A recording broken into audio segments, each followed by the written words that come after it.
Today's episode of Going In Raw is sponsored by HelloFresh. Get fresh, pre-measured ingredients and delicious seasonal recipes delivered directly to your door with HelloFresh, America's #1 meal kit. HelloFresh offers a variety of mouth-watering recipes to choose from each week to help you break out of your recipe rut. The home-style chicken and biscuit pot pie and beef bulgogi bowls are personal favorites of old Larson. With HelloFresh, you can stop with all the stress of meal planning and grocery store trips so you can enjoy cooking and get awesome meals on the table in about 30 minutes. Go to HelloFresh.com/80GoingInRaw and use code 80GoingInRaw to get a total of $80 off, including free shipping on your first box. Additional restrictions apply. Please visit HelloFresh.com for more details. Again, go to HelloFresh.com/80 and use code 80GoingInRaw to get a total of $80 off, including free shipping on your first box. Hey, friendo, Steve here. And Larson. And welcome back to Going In Raw, the only pro wrestling podcast you need to be listening to right here at youtube.com/Steve and Larson and on Twitch, where we just ran past the 500 sub mark. Thank you so much, everybody. Thank you. Our friendos really are the best. Right now, we're sitting at 514 subs on the Twitch. Wow. That is amazing. That's absolutely fantastic. So, incoming 24-hour stream, we'll figure it out. I think we figured out it's going to be Friendo Fest 3. This is going to be a lot of fun. We're going to bring some friendos in. We're going to order a shakaroni pizza. We're going to do some WeBook stuff. There's a ton of stuff that we're going to do. This is going to be a lot of fun. And yeah, it's going to be a blast. I've never done a 24-hour stream. The closest I've come is doing a 24-hour comic book with Big Jeff like 15 years ago. Yeah. I had much more stamina back then. I mean, I stayed, in my younger days, I've had several instances. Hell, at one point, I was working 90-hour weeks, and there was like 2 days in a row I was staying up pretty much straight. There you go. So it's not unheard of. But that was also more than a decade ago, so we'll see how that goes. And this is a celebratory thing. We'll have plenty of support. Exactly. We'll have the friendos. It's gonna be fantastic. Exactly. So, again, thank you so much, everybody. And my chair is sinking again. That's okay. No, chair's a problem, man. This isn't going to cut it. Yeah. All right. Well, you know what, man? Maybe during the 24-hour stream, we're going to be streaming for 24 hours. How about this? Maybe we'll put a new chair together. There you go. Perfect. I'll take a nap. You do a chair. Riveting content. What if we get to 1,000? Because 1,000 is going to be our next goal. I'm not saying we're going to do another 24-hour stream, but I'll do something fun for 1,000. So we'll figure that out. Anyways, yeah, like Larson said, thanks everybody for that. That's really amazing. Let's talk about Monday Night Raw after the horror show at Extreme Rules. Bit of a come down after Extreme Rules, wouldn't you say?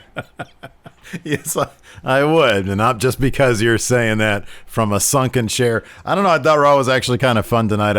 Every week I complain about the prospect of watching Raw, and then I watch it, and it's actually not that terrible. Kairi Sane was probably my personal highlight for the night. There's always good stuff on an episode of Raw. It's just that third hour, man. It just kind of makes getting through the whole thing, even on a good night, a little bit of a chore. Yeah. So I started a bit late, and so I was sitting watching. I'm like, all right, it's got to be at least 7 o'clock, 7:15. I look at the time. It's not even 6:30 yet. Mm-hmm.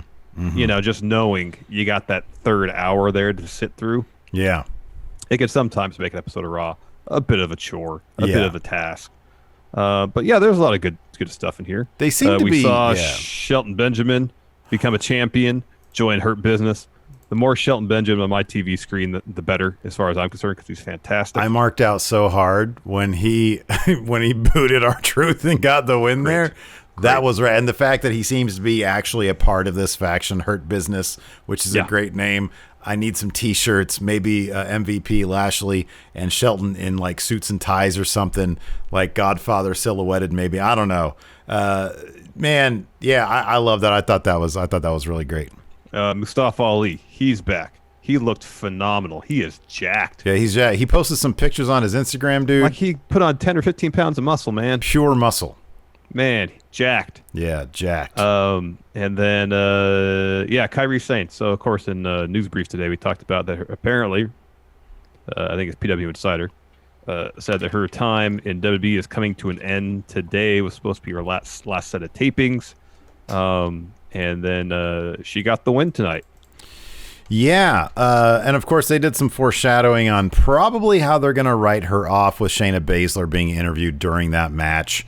And so we had heard that there was potentially some sort of like injury that will write her off of WWE TV inflicted by somebody. It's got to be Shayna. Shayna's going to stomp on her arm a bunch or something like that. Because we saw a little bit of that tonight when Bayley was working over her arm a little bit. Yeah, she was. Yeah. And we saw somebody else get their arm worked over pretty hardcore. That was Aleister Black. I wonder if they're writing him off too, because boy, seems that way. Seth Rollins really went after him. Somebody here in chat said that the Hurt Business already has a shirt.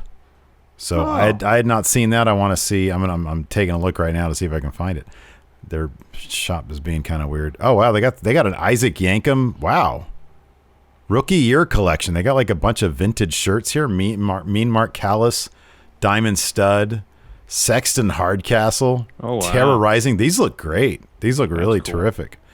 Wow. Anyways, I get lost there. So yeah, I thought there was some cool stuff. Yeah, definitely. There was some cool stuff. Mm-hmm. We might as well just dive on into it. Things kicked off with a Seth Rollins promo. Mm-hmm. He's talking about Ray's injury. I can't remember. Globe something is the clinical term. Hold on a second. Steve Notes coming through again. Globe luxation. Eye getting pulled out of socket. He mentions that. That's what Ray is afflicted with. And he says, I want to be honest. I understood what an eye for an eye, the stipulation entailed before the match. To win, he had to move someone's eye from the socket. But what happened last night will stay with me, Seth, for the rest of my life. It was more than he expected. It made me sick to my stomach because he threw up. He asked himself, or he said, I've been asked, do I regret it? And he says, I'm sorry I have to do this, but I have to answer a question with a question of his own. Does the WWE Universe regret what I've done? He says this was not his decision. It was the WWE Universe that made him Monday Night Messiah, and therefore his hand was forced. Mm-hmm. And Ray asked for that stipulation anyways. Yeah, that was Ray's idea. He says now there's no one left to stand in the way of the greater good. Al Contraire says Aleister Black, who comes out next, and he's like, Seth, something, I forget what he says. He says, I'm going to hurt you now. So Buddy Murphy goes chasing after Aleister Black. Aleister Black easily dispatches of him for like Buddy a Murphy's moment. So hapless. He's so damn hapless, man. He really is. But it's just for a moment, because then he gets in there and doesn't, and then like, he lays out Murphy, then he gets back, and then he get pulled back out by Murphy? Yeah, briefly, and then he tosses Buddy all around the ringside area. Yeah. Just all over the place, and then he gets in the ring. Seth flees, go to commercial, we come back. Match has already started. Seth Rollins versus Aleister Black. Of course, this was advertised in advance, so we knew this was going to happen.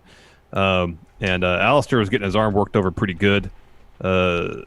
Basically, that was the story of the match. Aleister getting his arm worked over. Hey, let me ask you something real quick. What?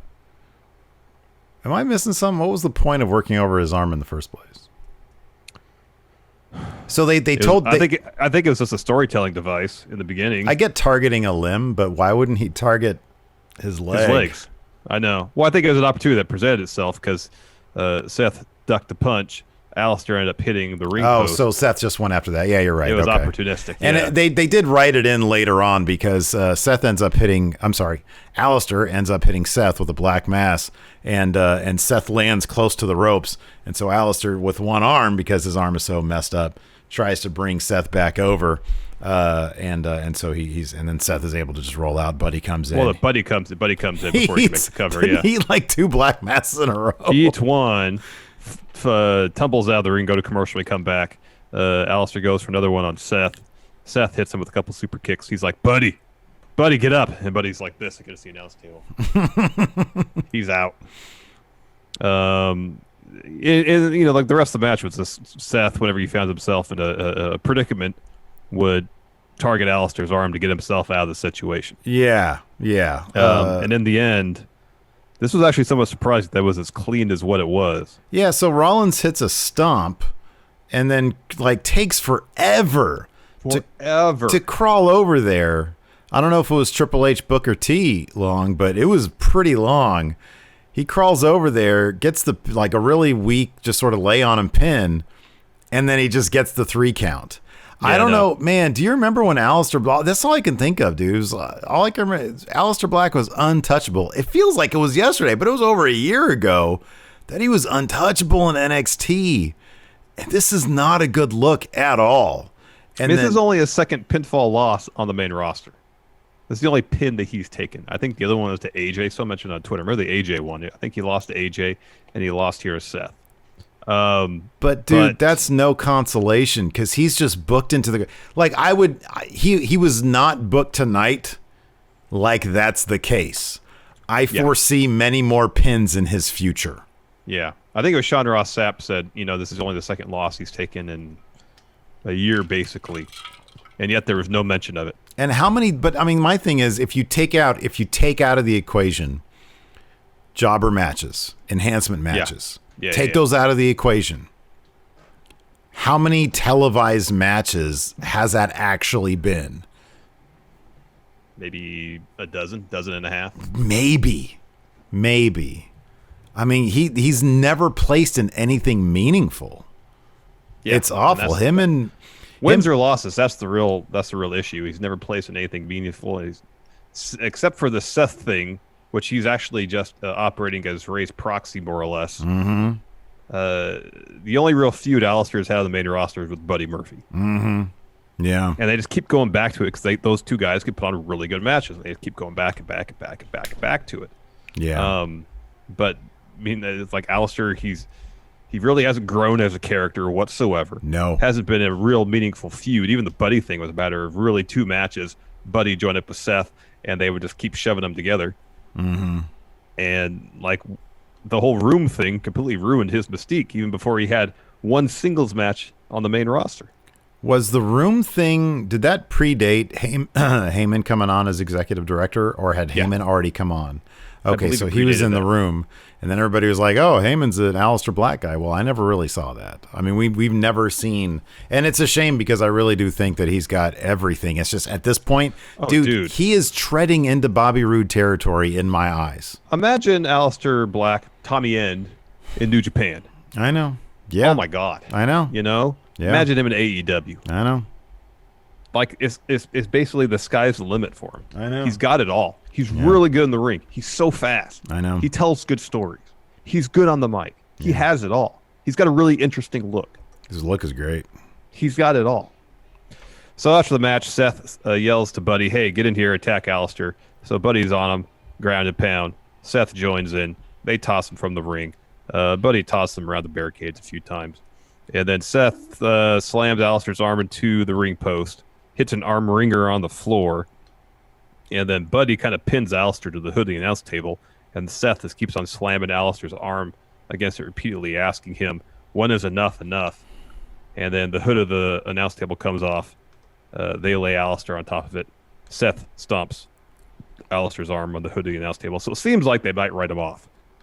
Based on it was really brutal. Or he's going to start wrestling with a Cowboy Bob Orton cast on his arm. That'd be cool. What if he tricks it out? It's like a goth one. I'd be down for that. You remember like that? I don't know if he still has it. The one kick pad that had like the scaly stuff on it. That'd be rad. That'd be cool. I mean, look, dude. Maybe the proof will be in the pudding a couple months from. Maybe he'll have Seth at SummerSlam and they'll write Seth off with Aleister Black getting some revenge, and Seth will go, do the dad stuff. Or the it feels like they're building up Seth to have a match against whoever is champion after SummerSlam. That's what it feels like. Yeah, they're building up to be a big deal, and Aleister Black is just collateral damage. It's shocking to me that they had ever even considered him as Mr. Money in the Bank, because given the way that they treat him right now, I'm like, what the hell? I could never see that now. Never. I know. Never. Isn't it crazy that like that class? I was talking to Ulysses was texting me, and he was like, how is it that like Angel Garza and Andrade weren't on the pay-per-view, or the Street Profits weren't on the pay-per-view either? I was like, well, they got too many people, they got too many things going on, and they want the pay-per-views to be short. But if you look at like that class, that NXT class, like Ciampa and Gargano were so lucky that they stayed behind, or that they were told to stay behind, or whatever. Because like Aleister Black and even Andrade, he's had like flirtations with greatness, but man, look at where he is now. He's just trying to get a tag team title shot. Mm-hmm. Just not a great place to be for either of these guys. And man, they were huge in NXT. I know, massive. Let's see here. We're going to keep this going, Larson. But first, before we continue, here's a word from the sponsor of today's show, HelloFresh. Get fresh, pre-measured ingredients and delicious seasonal recipes delivered directly to your door with HelloFresh, America's #1 meal kit. HelloFresh offers something for everyone, including low-calorie, vegetarian, and family-friendly options every week. Whether it's chicken stir-fried tacos or sun-dried tomato and basil spaghetti, I know that I can get a great meal using fresh, high-quality ingredients on the table in about 30 minutes. That'll make the whole Larson family happy. And now with larger box sizes, that means even more servings and more savings to feed my family, and it's just gotten a whole lot easier. HelloFresh saves you prep time with their fresh, pre-portioned ingredients and saves you money. You can save up to 28% by using HelloFresh rather than shopping at the grocery store. You can also easily change delivery days or food preferences, or even skip a week if you need to.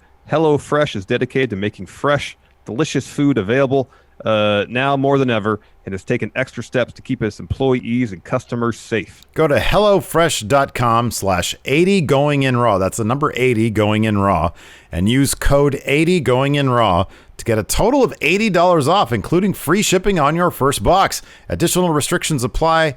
Please visit HelloFresh.com for more details. Again, go to HelloFresh.com/80GoingInRaw and use code 80GoingInRaw to get a total of $80 off, including free shipping on your first box.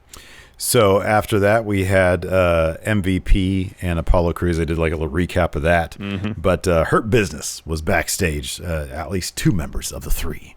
And yes. The third man was about to be revealed because who's the third man? R-Truth comes walking by, and Truth goes to MVP, says, "Hey, that's a nice replica you have there." He's like, "Replica? This is the real deal." And he's like, "No, come on, man. Apollo's the real champion." And then he's like, "Hey, why doesn't the 24/7 champion come out to the ring with Hurt Business and we'll talk?" And he was like, "I'm not going out there with you." And he's like, "I'm not talking about you." And then Shelton Benjamin's boot comes in. Lashley had grabbed John Cone, the referee, and he goes for the pin on R-Truth. Shelton Benjamin, new 24/7 title champion, and of course now maybe member of Hurt Business. I hope so. I hope so too. I love Shelton Benjamin. I like to see him involved in stuff. Great. He's fantastic. You neglected to mention that Ron Simmons was there prior to R-Truth making his entry into this scene. Oh, because I didn't notice that. I just saw him in the War Raiders. Yeah, I saw him in the War Raiders, but okay. The scenario opens with him. He's like, he says, "I want you to think about what I told you. There is a better way." And after he leaves, MVP says to Lashley, "Oh yeah, we'll talk about it," fairly sarcastically. And that's when he calls over R-Truth. All that happens. Oh, that's cool. Okay, I didn't see it. I didn't see that. Yeah, I thought the Ron Simmons bit would pay off in some respect, but never really did. Yeah, he was talking to the War Raiders. I've always felt that the War Raiders should be the second coming of the APA, so I was hopeful that maybe something will come out of that. By the way, I forgot to mention that Seth Rollins versus Aleister Black match, 2.5 Steve stars. Oh, all right. Yeah. After that, Hold on. Before, like, someone already has a star thing. Yeah, okay. In terms of wrestling, you need a different thing. Someone suggested horses, a horse rating. Yeah, no, but something other than stars. In my Steve notes, I can't. Well, yeah, but here's the thing: it's not like Dave Meltzer has the corner on stars. Wade Keller does stars too. It's been done plenty. I guess that's also kind of my point. Hashtags, movies, wrestling. Look, I gotta put these things in my Steve notes, man. I gotta put, and I only have so many characters I can use on my keyboard here. So exclamation points. So many characters you could use on your keyboard. It's not a tweet. I don't have any horse characters here. You can't you can't say 4 horses? No, 3.5 horses? I like the little stars. They look cool. Ampersands? You mean asterisks? Yeah, asterisks. Those aren't really stars, they're asterisks, man. Well, Dave Meltzer says they're star. I don't know. It looks like a star here. Well, maybe a little It's got bit. 5 points. Looks like a star to me.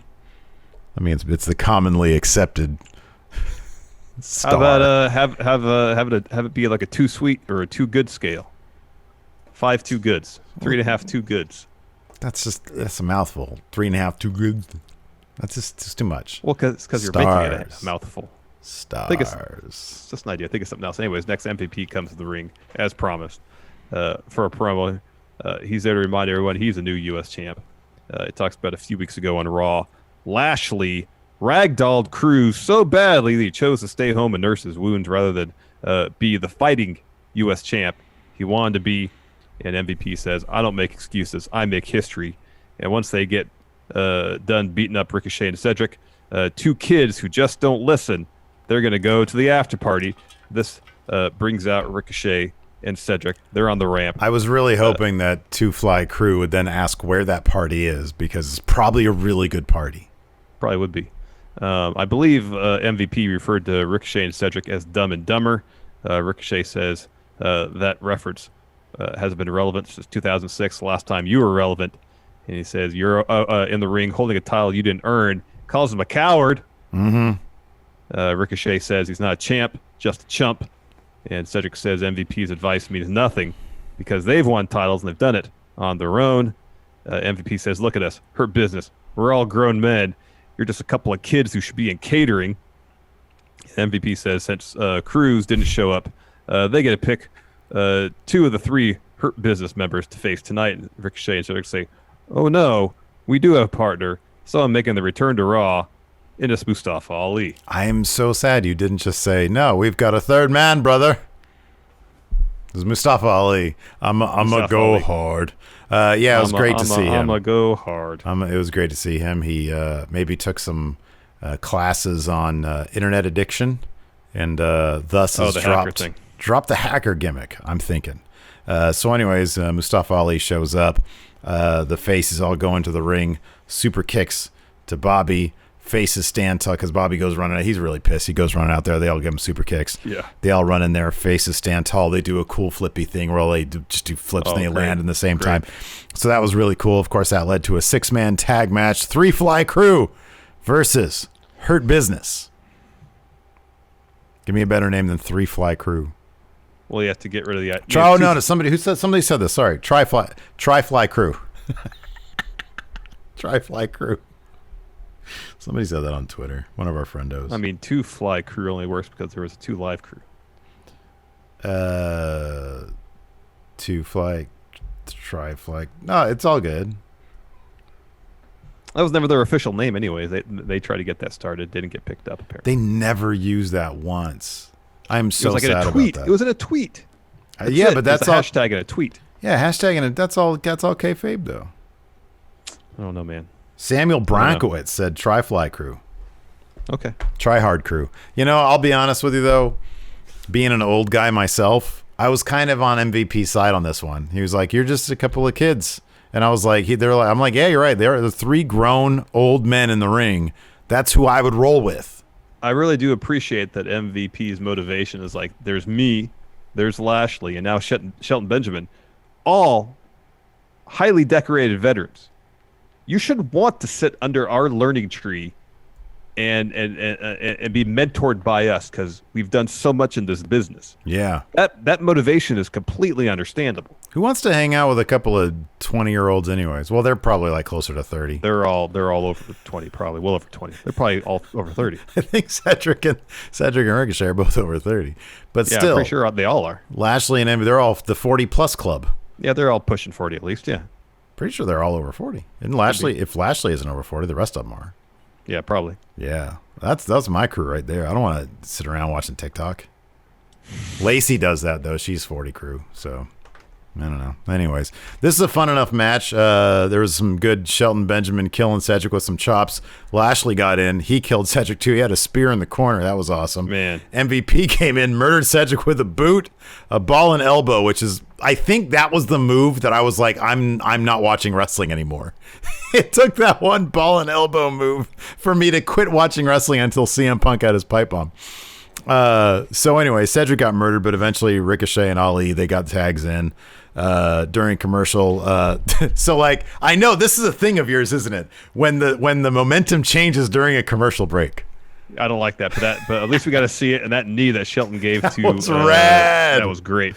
I just want to spend the next 5 minutes talking about Mustafa Ali's suicide dive on Bob Lashley, because that was amazing. The velocity, the force, diving out of that ring was so awesome. So what happens is Cedric. They're all sorry, dude. Hold on, I'm sorry. I don't mean to interrupt you, but I'm going to.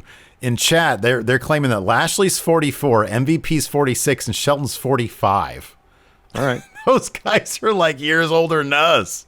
Just barely. It's painful. Man. So Ricochet and Cedric, they try to take out Lashley ringside. He grabs onto both of them.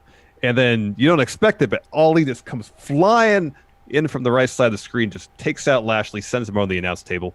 And then Ricochet and Cedric, they take out Shelton and Lashley. And that allows Ali, he dodges a corner boot from MVP, hits a neck breaker, 450 splash to get the win. So, I mean, if it seems like that Cruz might be out for a little bit, maybe we'll get a bit of a program between MVP and Mustafa Ali. That'd be pretty cool. I wonder, it seems to me that's going to be the thing. Like, they're thinking Apollo might be out for a little while, so they're bringing Mustafa Ali in to be. And, hey, man, hopefully, maybe, given that Kofi replaced him in that world title scene a while ago, maybe he'll get to take advantage. About a year ago. Yeah, that's right. Maybe about a year and a half ago, yeah. Maybe he'll get to take advantage. Well, it was around, just before Mania, huh?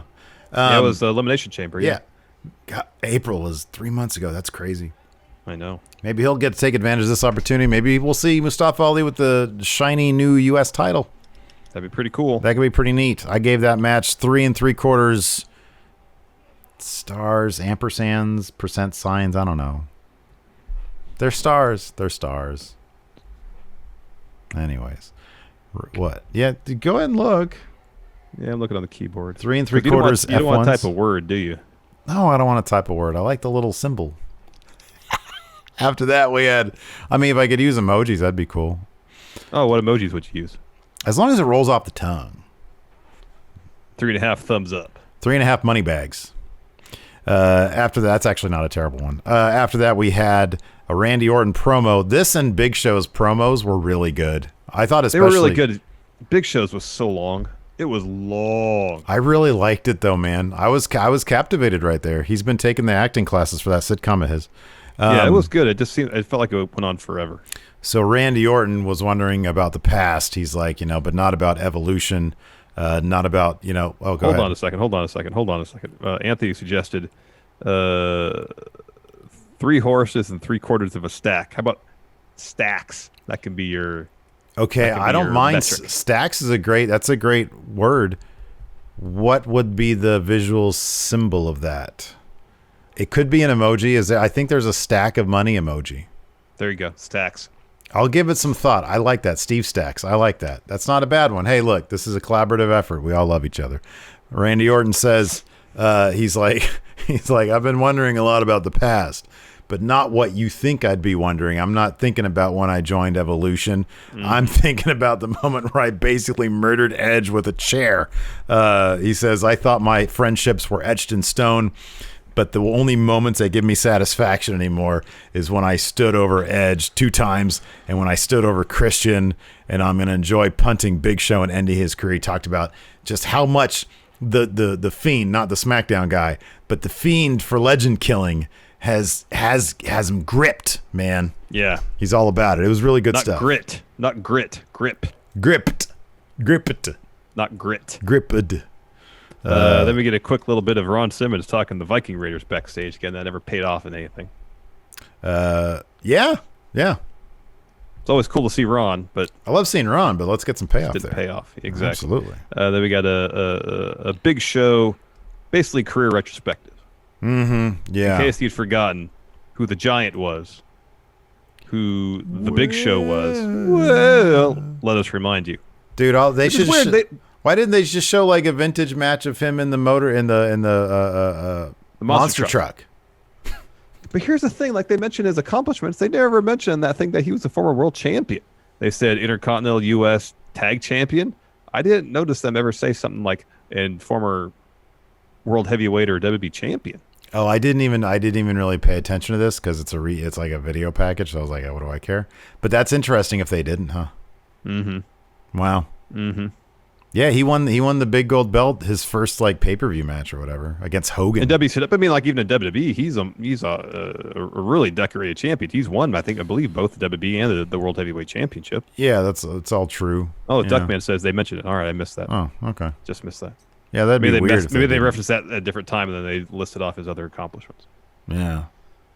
So I was really paying attention to it then. After that, we had a sad Christian interview.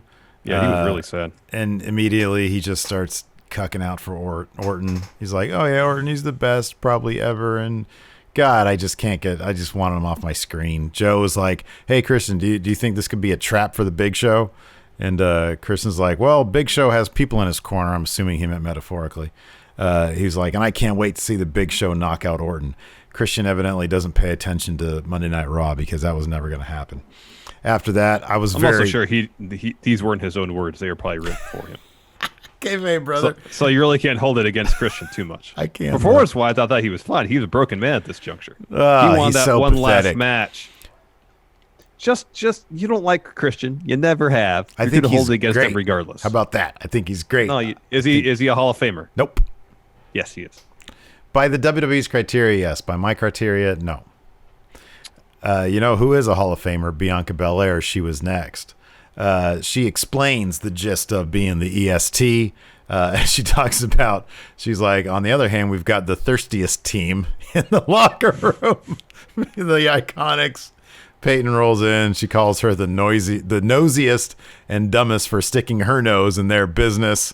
And then Ruby Riott shows up, and she's like, "Oh, where's your partner? Oh, let me guess, is she imaginary?" And then Bianca Belair, this is why she's my favorite est. She shoulder leaned the imaginary friend of Peyton Royce. I was all about it, man. That was great. So Peyton says Bianca's gonna end up like, or Ruby's gonna end up like, no, Bianca's gonna end up like Trash Liv for partnering up with Ruby. Ruby got mad about that, and Bianca was trying to calm her down and says Peyton's going to get our ass whooped because Bianca. Oh, these are my own Steve notes here. She says Peyton's going to get her ass whooped, but then I put here Bianca's ready for the main event, and I said not the show though, the actual main event, not the show. Main event. Yeah, actual main event. Yeah, this was so smooth, man. She's so good. She hasn't really been on TV much lately. But man, just nothing but confidence on this mic, and she's so entertaining. You can't take your eyes off her. I know, she's so dang good.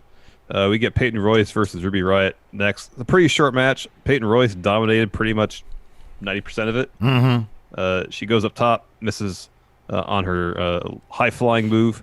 Ruby hits her with a Riott kick for the win.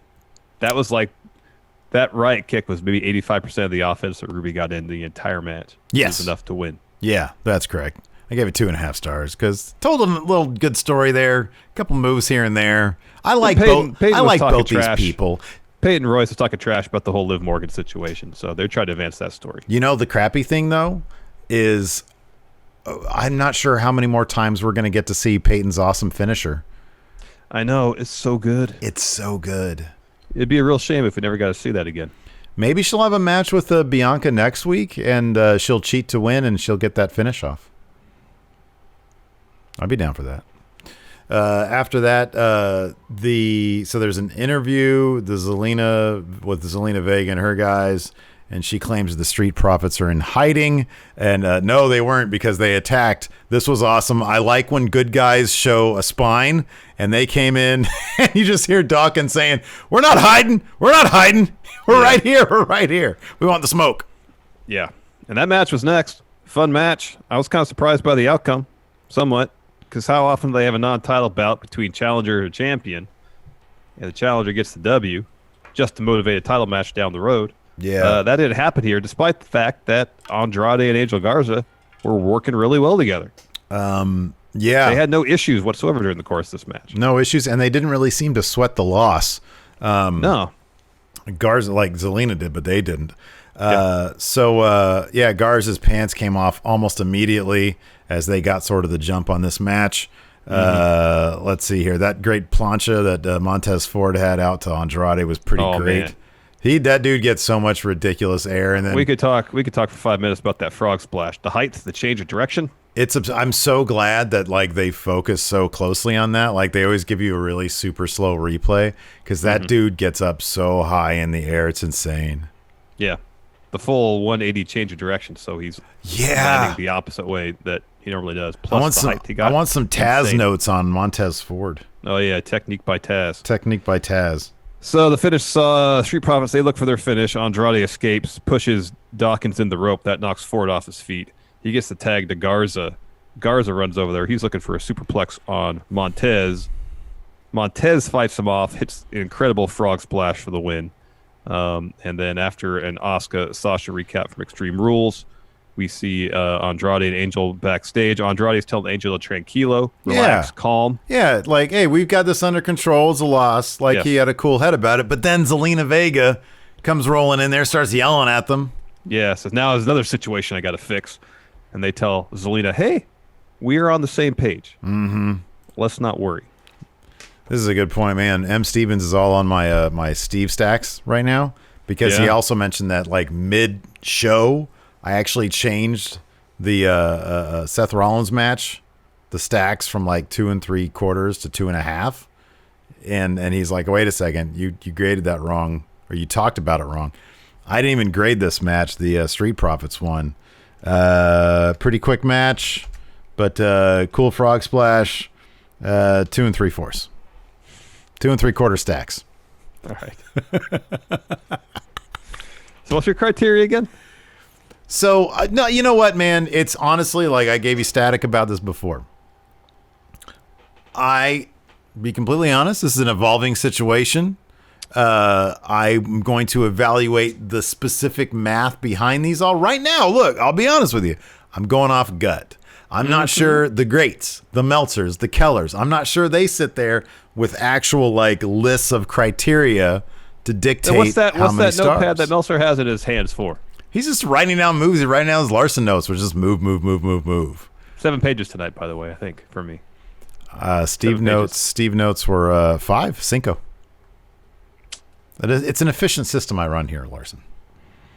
So anyways.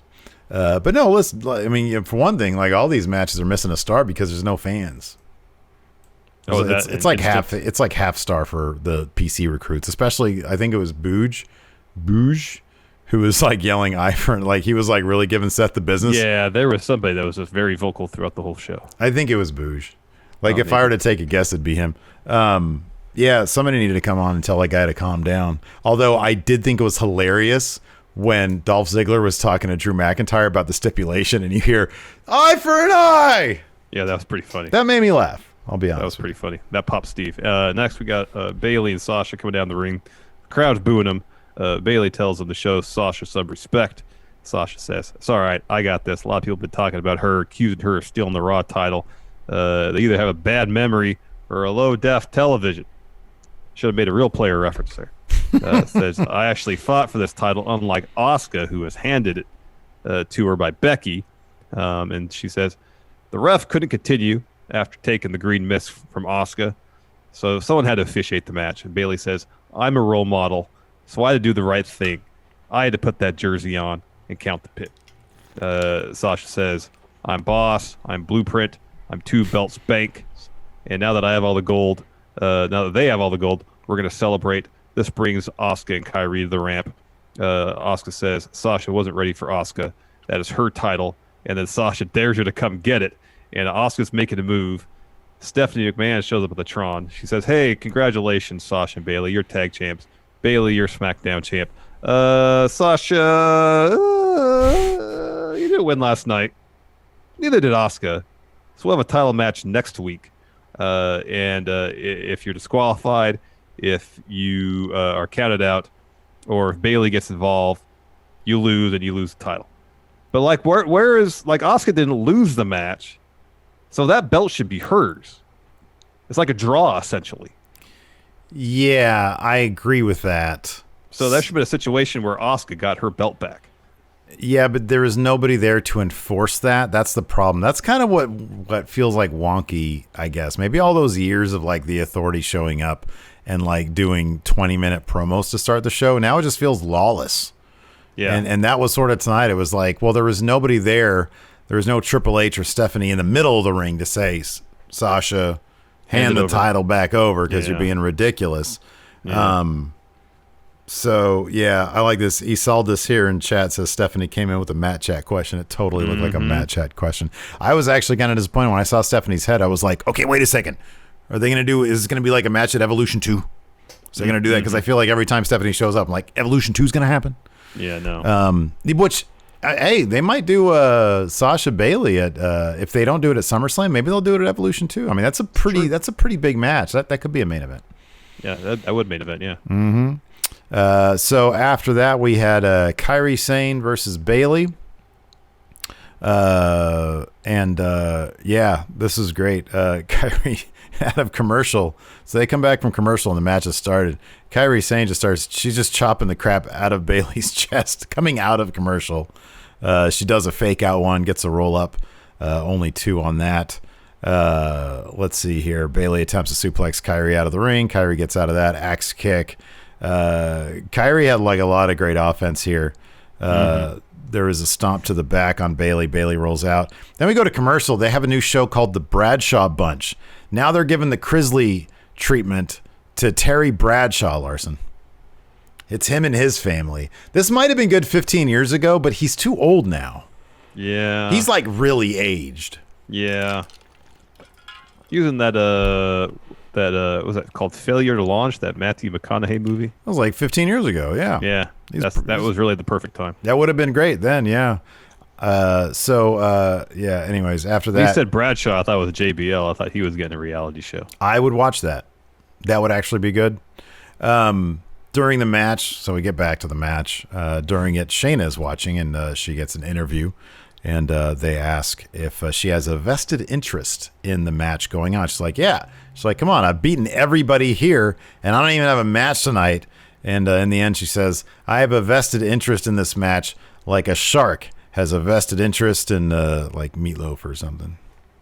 I just said meatloaf because I had meatloaf tonight. It was really Sounds good. Yeah, it was awesome. I'm not sure if you'd like my meatloaf because I put cheese on the top. Yeah, I wouldn't like it. You could just scrape it off, though. It's good, though.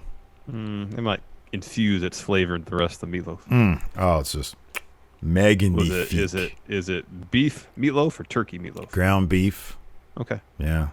Oh. You ever done a 50-50 blend? Half turkey, half beef? No. It's good. Does it do anything for the flavor, or are you just doing that for the health aspect? Well, kind of more so for the health, but it doesn't diminish the flavor whatsoever, really. Because when meatloaf, what you're tasting, a lot of it is ketchup whenever you're putting it in the season, onions, breadcrumbs, all that. It's a vessel for ketchup, like fries. Yeah, I know exactly. Yeah, that's good stuff. Anyways, during this match, there was a really terrific. Number one, Sasha was cracking me up because she looked like that picture of Ultimo Dragon with all the titles. She was like holding up the Raw title and taunting Asuka. Yeah.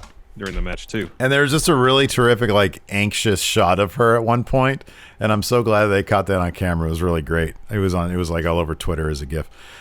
So anyways, in the end, let's see here. Kairi hits a sliding knee, goes up top, but Bayley meets her up there. Bayley goes up top, brings Kairi up for a hangman's armbar, is what Joe called it anyways. Bayley gets tied up in the ropes. Kairi gets a double stomp like on Bayley's face, only gets 2 for that. Then what is it? They need to stop with these spinning back fists to Bayley's face. She keeps on eating these and they look horrible. There was another one. I love the spinning back fist. It's no, great. I love it. It's great. It's just I mean, look, and tonight's was probably fine. I'm going off that one that Asuka did. That she looked horrified when she did it. And I'm sure Bayley was fine. It's just, oh God, they if that's a worked, I mean, that's a worked punch. It looks beautiful. It looks like it wrecks her. She goes up top, drops an insane elbow, but her arm is too hurt to cover. She does. Bayley gets her foot up.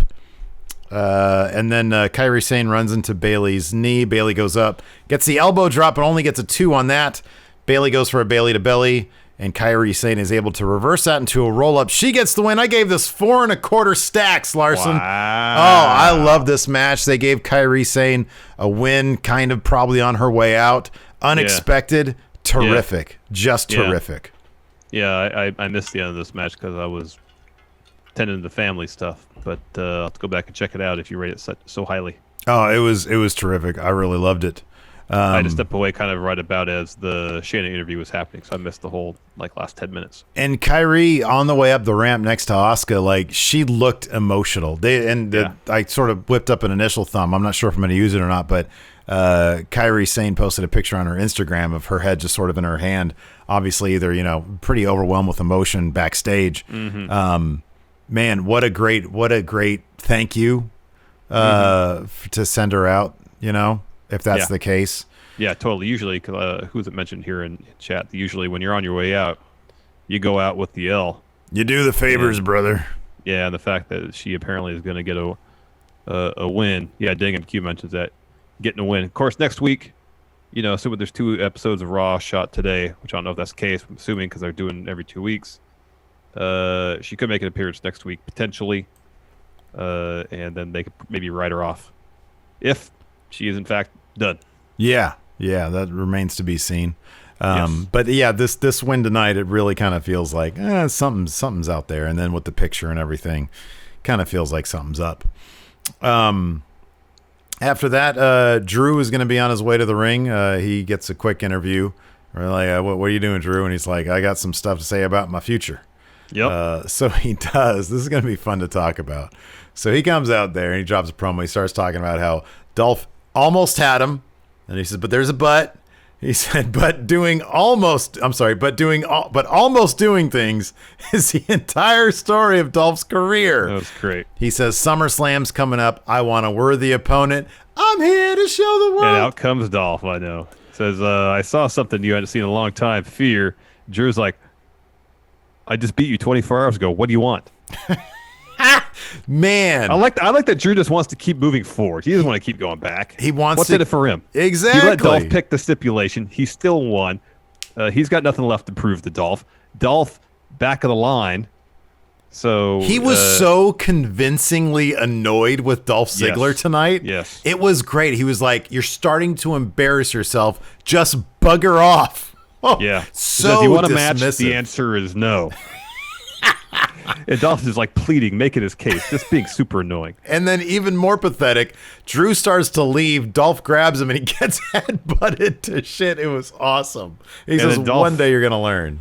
Dolph peels himself off the mat and says, stop, you son of a bitch. So Drew puts on the brakes. Dolph says, basically, I'll give you what you want. You can pick any stipulation you want. Just give me the match. I was so close to winning. I saw fear in your eyes. I deserve it. You know I deserve it. Everyone knows I deserve it. Give me the match. And Drew said, well, all that time you spent in law school is paid off because you managed to change my mind. If I get to pick the stipulation, I accept. And Dolph's like, well, what's the stipulation? And Drew goes, I just said yes 10 seconds ago. I don't even know what the stipulation is. But I'm going to do what you did to me. I'm going to tell you a stipulation right before the bell rings. Hey, unplug your thing and plug it back in. I think I get I get a feeling, I'm wondering if Dolph is going to go away for a bit to do stand-up or something. This might be like a career match or a retirement match or a loser leaves town match or something. Or maybe, Dolph just got to Raw, so I don't see him going to SmackDown. But what do you think the stipulation is going to be? I think it's going to be something big, like big picture like that. Yeah. I don't know. He just said yes. I hadn't had time to think about it yet. Yeah. Or it's going to be something just to mess with Dolph, A Claymore match. You can only use Claymore. Something like that. Yeah. Yeah. Oh, Kaufman says hair versus hair. That could. Oh, that'd be good. That could be. Yeah, that could be. Dolph has been talking about his hair lately. Yeah. Yeah. Oh yeah, that was funny. Like somebody in the crowd said, "Eye for eye." Yeah. So next we got the Big Show promo, and it was good. It felt very long. It was long. Maybe it's the third hour thing where you're in the third hour, you just want to kind of get it moving along. You know what I have noticed though is that evidently it's not the same for you, but when I'm doing Steve notes, it did kind of move the show along for me a bit more than like taking a nap on my couch and then waking up. You're pretty new to the note taking thing, so that right. changes. Yeah. You're like hour 3. God, I gotta type up half this promo verbatim right now. You know? I don't. I just get the beats, the bullet points. That's all I do. And half the time, I barely even get that. I'm just like, it's a promo. He said something's going to motivate a match. We're good. So this is a very reflective Big Show. This is what I liked about that. He says, I know what kind of jeopardy my career is in. My health is in. He says, me and Randy, we used to travel the road together. We used to have a little nickname between us, Hammer and Chisel. He says, we really bonded on the road. And he said, we used to talk about us being basically like tigers. Like, you can't change your stripes. Randy was saddled with being a third-generation superstar. I was saddled with the literal weight of being the world's largest athlete. Yeah. This sounds like you're just giving the promo verbatim here anyways, but continue. These are extensive notes. I did not mean... So anyways, they became friends over their burdens, but that's changed. Legend Killer's back. He says, is this the end of the line? It might be, but the tiger is most fierce when it senses the end is near. And this old tiger is going to do everything to make sure Randy doesn't write the end of his story. Well, Let me ask you this. Does Big Show really like tigers a lot? Because he has a tiger tattoo on his shoulder. Yes, of course. He loves tigers. They're the best thing ever. So that was our main event. Well, Big Show versus Randall Orton. Show starts off hitting Orton with a bunch of shots. Hit the spear. He hit a spear. That was the weirdest spear I've ever seen. Orton rolls out of the ring, so Big Show gets the table, puts it in the ring. He puts Randy back in the ring. Andrade and Garza run out. They start attacking him, drive him into the ring post. Orton's lined up for a punt ringside. Viking Raiders run down the ramp to make the save. Andrade and Garza, they brawl up the ramp, go to commercial and come back. During this match, they announced that Drew versus Dolph will happen next week with yet to be announced stipulation. Show charges at Orton. Randy drop kicks his knee. He's calling for the punt. Show catches him. Bang. Choke slam. 2 count. Show calls for the KO punch. Orton rolls out of the ring. Show sets up the table. Bad move. Goes to the second rope. Goes for a Vader bomb or an elbow. Orton gets out of the way. Show goes for the table. Orton, 1 RKO. Show kicks out. That's when Orton brings a chair in, starts beating the heck out of him with a chair. Show was doing a really good job selling. It was very like No Country for Old Men. He was like, oh yeah. Hits a draping DDT off the top rope. Another RKO for the win. And after the match, hits him with the punt. Gets right up close to his ear and says, I told you, just like all the others, one more legend down. Yeah. I gave this 3 3/4 stacks, man. I really like this. I thought it was like, usually it's a Big Show match. It's like going to be plotting, and because that's what he does, especially now. But I thought it was pretty creative, man. He went through a table. He kicked out of an RKO. I thought it was pretty rad, to be honest with you. Yeah, it was fun. Yeah. All right. Question time, yeah? I think we should answer some questions, man. I got a thread here on the Patreon. I'll do Twitch here. Patrick Oliva, does Steve give more stacks if it takes place at Daly's place for Tokyo Dome? Or are you impartial? Completely and totally. No, I'm not impartial. It's impossible for the human condition to be impartial. In fact, actually, if a match takes place at Full Sail, it's an added half-star guaranteed. For yeah, Daly's place. You guys, come on, man. You should know me. I'm going to knock it off at least 1 star. If you used to be Full Sail, if it's an NXT, like the floor is 3 stars, right? That's the lowest a match can go. Well, that's the lowest any match does go there. That's like not me. That's just fact. Daly's place. If you're a former WWE talent, for example, you get knocked down 1 star. So no FTR match can ever get 5. Wow. It's all jokes, people. It's all jokes. Twine Wonder, speaking of jokes, Joe had this one. It says, Joe's comment to Byron about the coffin he picked out for him cracked me up. I remember hearing that. I don't remember which match it was. But I was pretty shocked when Joe said something along the line. I can't remember what Byron said. Something like somebody had something picked out for somebody. And Joe says, yeah, the coffin I picked out for you. I was like, wow. That's pretty rough, man. I know. Murderous intent. Church Jackson, is it me or does Joe always look like, can you believe this garbage when they cut to the table after a backstage segment? I think that's just sort of the general look on his face anyways. That's why Joe is great. He is great. Fear and Loathing. Steve, how would you break the ice with the Hurt Business knowing if you slip up, it's Nelson from The Simpsons for you? Wow, that's a great reference there. Because Truth made it. Man, you know what? I would do the AJ route, because I mentioned when we were interviewing AJ, I had said, we're old, so we remember the old THQ video games. And he said, well, I'm there with you guys. Yeah. So I would do the self-deprecating thing that always reels in the old timers, especially about age. So I definitely would not mention that I quit watching wrestling when I saw the ball and elbow. I definitely would not do that. Just say to him, hey, like, why wouldn't anybody want to learn from you guys? You're decorated veterans. Yeah, world-traveled wrestlers. I would just express, I would just sort of, ask him some questions that would be under his learning tree. And he would be like, oh, this young fella wants to know. And I'm like, yeah, you're super old compared to me. I'm 41, you're 44. Super old, yeah. Or 46. I think he's 46. Yeesh. Wow. I never want to get there. Yeah, you want to live forever. Anyways, well, you got a question? Yeah, Martin Voltrox Hernandez says, with seeing Montez Ford's work tonight, you guys think he could hang in a New Japan J-Cup tournament? Pff, you know what? I could see Montez Ford as being Ultimo Dragon with all the titles. Absolutely. Yeah, that'd be amazing. Dr. Lipkin, Vince watches John Wick and loves it. Who does he give a John Wick-inspired gimmick to? Sonya Deville.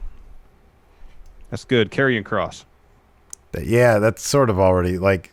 Exactly. Okay, but hold on a second. Killian Cross is already inspired by Hitman. Aren't those like? Wouldn't that butt heads? Here's the thing, though. Vince doesn't know that.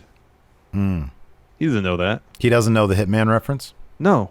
Okay, that's not shocking. He's like, what's the deal with this guy's leather blazer? Is that the only jacket he owns? Make him John Wick. I don't think John Wick wears a leather blazer, though. He doesn't, but that'd be a reason for Karrion Kross to get a new blazer. All right. Yeah, Cesaro's a good answer, too. Let's see here. Hunter Vandement with the new addition of Shelton Benjamin to MVP's group. Who do you think should be the next member to complete the whole package, i.e. like a badass woman or something else? Needs a tag team still, too. So they need to be a veteran. Then it needs to be a veteran team or a veteran person on the women's roster. Usos. That's not bad. Are they old enough, though? I kind of feel like... They're not old. They're not as old as the other guys, but they've been around for a long time. Okay, so... MVP's heyday was when was WrestleMania 23? 2006? 13 years ago. 2007. Okay. So mid-aughts. Who is big in the mid-aughts that's still somehow around? Wow. Like even late aughts. Because Usos are they're like, what, 2013, something like that, right? No, they were around earlier than that. I remember when I started getting back into it, the Usos were kind of coming up. That was 2011. Somebody in chat will have a perfect answer. No, not Miz and Morrison. The primetime players. Miz and Morrison. I mean, they fulfill that criteria. They do. They do. Fear and Loathing asks, if Ray's eye didn't come out of the socket, shouldn't the match be a no contest or still going? Well, they said it did come out of the socket. If it hadn't come out of the socket, yeah, the match would have to still continue until somebody's eye came out. Mm-hmm. Usos debuted in 2010 in the WWE in 2010. Yeah, man. Gee whiz, that is a long time.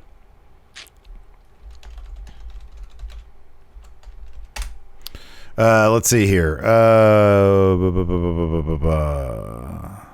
There's really not a whole lot of people still on the roster that were wrestling in the mid-aughts. Much less I know. I was going to look at tag champions from the... I mean, Shelton Benjamin was a tag champion back then. Let's see here.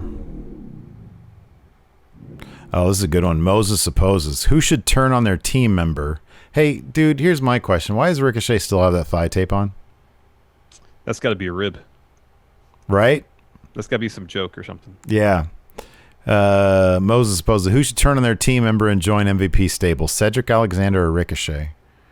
It's got to be Cedric. It's got to be Cedric. Agreed. Night by night, which superstar is most likely to use a specialized booklight for reading their favorite classic historical fiction novels? Daniel Bryan. Well, I don't think he reads fiction. He reads all nonfiction. Yeah, but if it's a historical fiction, he might make an exception, because if it's wrapped in the truth of history.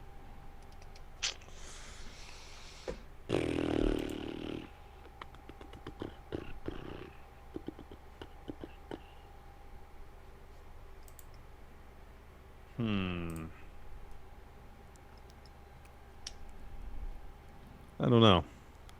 I think AJ Styles would read a book about a historical fiction book. I mean, I guess maybe, yeah.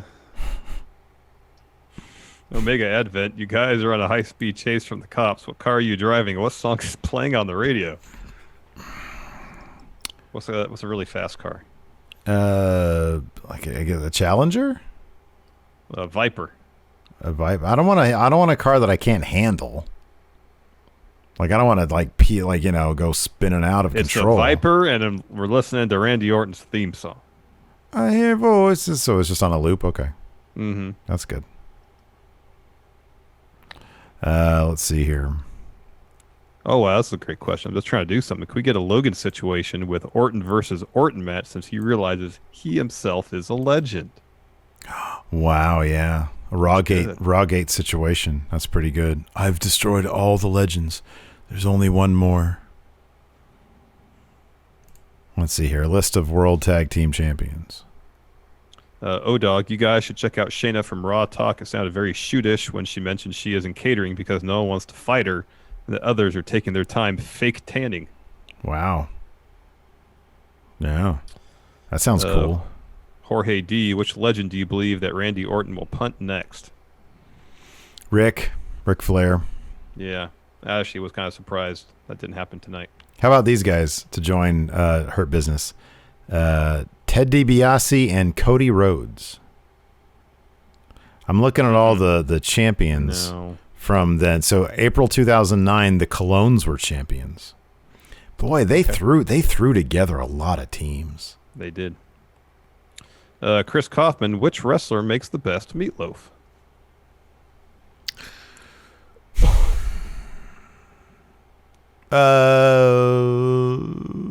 Didn't one of the wrestlers have a cooking show now?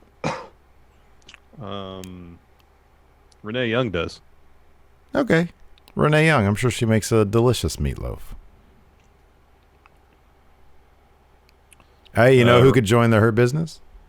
Dolph Ziggler. He's a bad guy. Ryan Rubik's Cube. Speaking of Joe's commentary chops, power rank wrestlers turned commentators. Well, Jesse's on there. He was great. Wrestlers turned commentators? Larry Zbyszko would not be on my particular top 5 list. Oh, come on, man. Larry was great back in the WCW days. He was fantastic. People used to cheer for him. They used to chant his name. And then he'd stand up all confused. Just because people cheered for him doesn't mean he was a good commentator. Ah. Come on, man. He's got the He's at the wall, and he's clearly in a mirror. Behind a mirror. How do you not love that? That's the best in wrestling. That's the best. Just completely goofy. Well, Gorilla Monsoon, obviously. He was fantastic. Yeah. Yeah, he was great. And then Heenan was a wrestler back in the day. Yeah. What was the first guy you said? Jesse. Yeah. Macho Man was a good commentator. Yeah. He didn't want to be there, though. Oh, yeah. Don't want to be Steve Corino? He was really good in New Japan. Oh, Steve Corino was awesome. I'm so sad they ever got rid of, he ever left. That makes me so sad. He was terrific. He and Kevin Kelly had really good chemistry. Don Callis. Yeah, I kind of like Steve Corino more. Me too. Taz. Oh, Taz is great. Taz technique. Yep. Let's see here. Go ahead. Carlos Villalba. Is it the best idea to have all 3 women's titles on one act? If it motivates the A story, then yeah, I'm fine with it. And I think it's a really good story so far. And given the situation they're in where, they might be a bit shorthanded. And on top of that, it's not really on like Sasha. It's just sort of up in the air kind of thing, which is weird. Mm-hmm. Brendan Triola, you guys think that 3-Fly Crew versus Hurt Business should have just happened at Extreme Rules? Ali's return would have felt even bigger, and we would have been less confused about the U.S. title. It was a Raw moment. It's a TV moment, not a pay-per-view moment. To be honest, I kind of appreciate like the fact that pretty much all the matches except for the kickoff show match, all those matches really meant something at Extreme Rules. You know, I mean, whether or not the finish meant something, the matches being there, it felt like, yeah, that should be on pay-per-view, you know? Yeah. Let's see here. We already did that. Xavier Gray says, do you think that Asuka's going to retain the Raw Women's Championship next week? I do. I think Bayley's going to. Stephanie said if Bayley interferes, Sasha loses. And that's what's going to happen. Yep. Anthony, who do you want to see Randy face next after Drew? That could be a compelling story. Also, what do you think Randy's favorite meal is? You know what would be really fun is heel versus heel, Randy versus Seth. That would be good. That could be cool. Yeah. What's Randy's favorite meal? Live mice. Guess he has a viper. Mm-hmm. Does he swallow them whole? Yeah, of course. Unhinge his jaw. Yeah, he unhinges his jaw. Let's see here. Christopher Rappersod says, the rumor is, he doesn't source this, so this is a Christopher Rappersod rumor. Randy Orton's going to turn on Ric Flair. So if Randy, oh yeah, we've heard that one. So his logic is if Randy is going back as Legend Killer, WWE is setting up a match with Randy Orton versus Triple H at SummerSlam. Could you see Randy Orton versus Triple H? I could see that. If it was if that'd be Triple H's retirement match, that could be cool. If he punts Ric Flair, I could see Triple H being next. Mm-hmm. That's true. That's good. Dan Daniels III, who would you pick to be in the SmackDown branch of the Hurt Business? Oh, wow. So they're branching out. They're licensing their name, different franchises. Mm-hmm. On SmackDown? Who's older on SmackDown?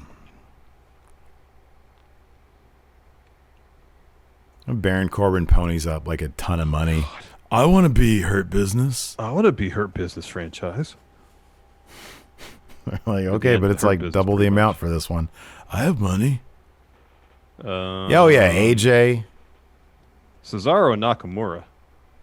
AJ, Cesaro, and Nakamura. That sort of fills the they've all been around for a while.